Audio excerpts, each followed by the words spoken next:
Hey, it's NPR's Book of the Day. I'm Andrew Limbong. Marianne Wiggins just wrote a book that's one of those big, chunky, nearly 600-page books about America and all its flaws. It's called Properties of Thirst, and before she finished it, she had a stroke. And it was up to her daughter, Lara Porzak, to go through all her notes and pages and notebooks to help find the ending.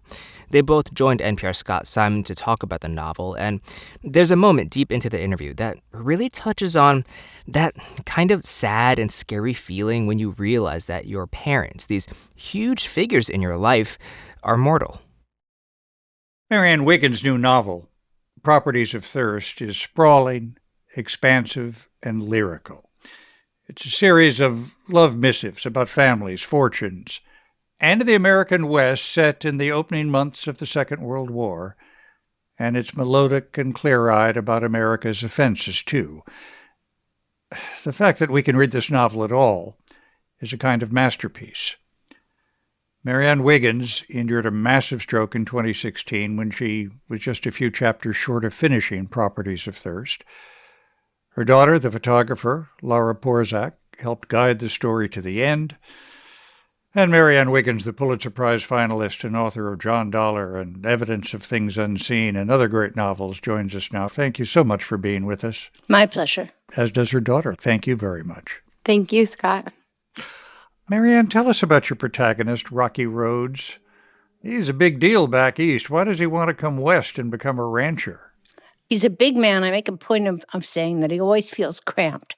I think he came west for wiggle room, just to move his shoulders around, to reinvent himself. He comes from, let's let our listeners in on what we would know if we were reading the book. He's a very, very wealthy man. He inherited a lot of money, and he's trying to shrug his family off. So he goes west. Yeah. And we maybe need to remind ourselves that this is when the West was really the West. That's where a lot of people kind of washed up or went in search of new lives. Well, they still do, Scott. I'm speaking to you from California now, and I can tell you, yeah, because if you can't do it in California, you're going to fall off the edge. Let me ask you about one of my favorite characters, because the nation is pitched into war. An incarceration camp for Japanese American citizens is opened adjacent to the ranch. Rocky doesn't like that, does he? No, but I don't think very many Americans knew about the incarceration camp, and I had not been taught it in my high school education, my high school or grade school. I wasn't taught that we rounded up domestic enemies, potential enemies, on the basis of their race. And I was affronted. How dare my American education not teach me about a landmark decision on the part of our nation? And I'm fascinated by your character, a lawyer, Department of Interior lawyer named Schiff. Yes. He grows to quickly loathe his work and feels a sense of identification with the people that he's incarcerating. Well, you buried the lead. He's Jewish. I was hoping you would deliver the lead, but yeah. I'm very generous of you. Thank you, Scott.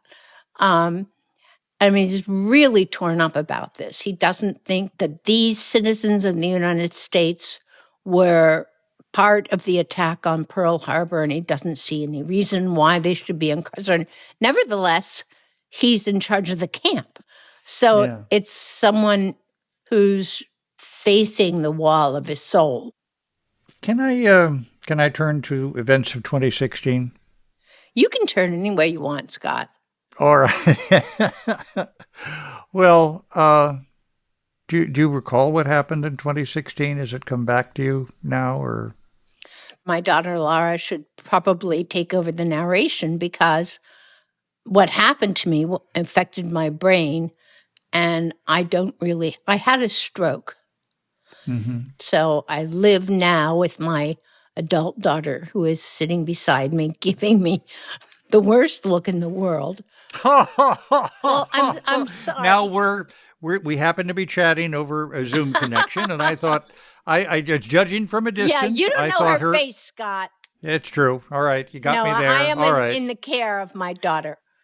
And I feel guilty as a mother to have put her in this position. But she has saved my life. Yes. And she saved the book first. Then she saved my life. Yeah, first things first. Yeah. Lara, let me turn to you. You saw a name on the hospital bed. I did. Which, let me get you to tell the story. Well, it was the third night, perhaps, or maybe even the first night. Marianne was in the intensive care unit for a while, and the manufacturer's name of many hospital beds is Stryker, spelled the same exact way as her character Stryker, Stryker. And that moment of magical realism just gave me the strength to power through and say to myself, surely this is a sign. This will happen. The book will be finished. Yeah. And then when Marianne was paralyzed and in a comatose state, still had not even opened her eyes, in the middle of a dream state, she just lifted her right hand and was clearly writing.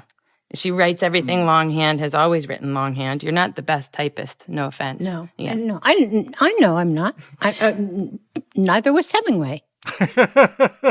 Take that. Take your typing school and,